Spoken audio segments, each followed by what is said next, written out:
शहर के पास एक घना जंगल था, जिसे लोग शापित जंगल कहते थे।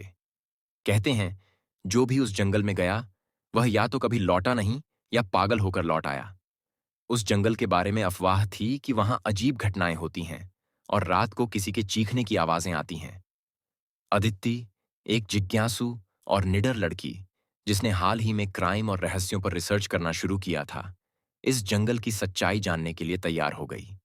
उसके दो दोस्त, समीर और निहारिका, भी इस रोमांचक सफर में उसका साथ देने को तैयार हो गए। रात का समय चुना गया, क्योंकि कहा जाता था कि रात में ही जंगल सबसे ज्यादा जिंदा महसूस होता है। तीनों टॉर्च और कैमरा लेकर जंगल में घुसे। जैसे जैसे वे जंगल में आगे बढ़े, पेड़ों की सरसराहट, अजीब गंध और चारों ओर अंधेरा, सब कुछ डरावना होता जा रहा था। अचानक उन्हें एक पेड़ पर किसी का खून से लिखा संदेश दिखा। यहां से चले जाओ, वरना तुम्हारी आत्मा भी यहीं फंस जाएगी। तीनों ने इसे मजाक समझा और आगे बढ़ते गए। कुछ दूर जाने पर उन्हें एक टूटा हुआ घर मिला। घर के अंदर एक पुरानी घड़ी अजीब तरीके से उल्टा चल रही थी। समीर ने जैसे ही उस घड़ी को छुआ, अचानक एक जोरदार झटके के साथ घड़ी बंद हो गई और कमरे की सारी दीवारों पर खून से हाथों के निशान उभर आए। निहारिका ने चीखते हुए कहा, हमें यहाँ से वापस चलना चाहिए।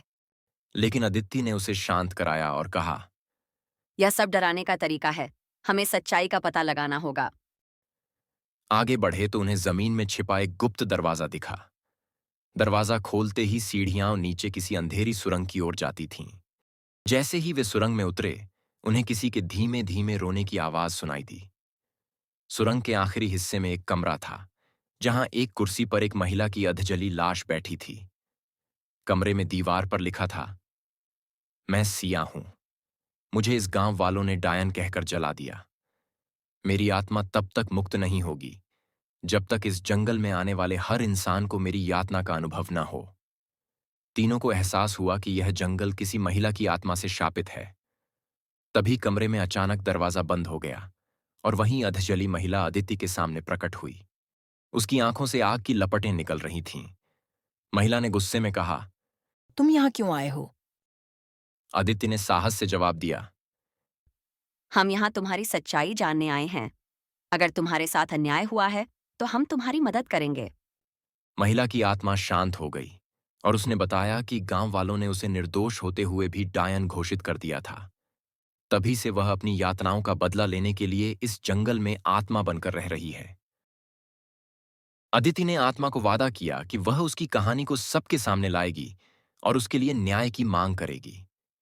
आत्मा ने तीनों को जाने दिया, लेकिन चेतावनी दी। अगर मेरा सच छिपाया गया तो मैं लौट कर आऊंगी और इस बार कोई नहीं बचेगा।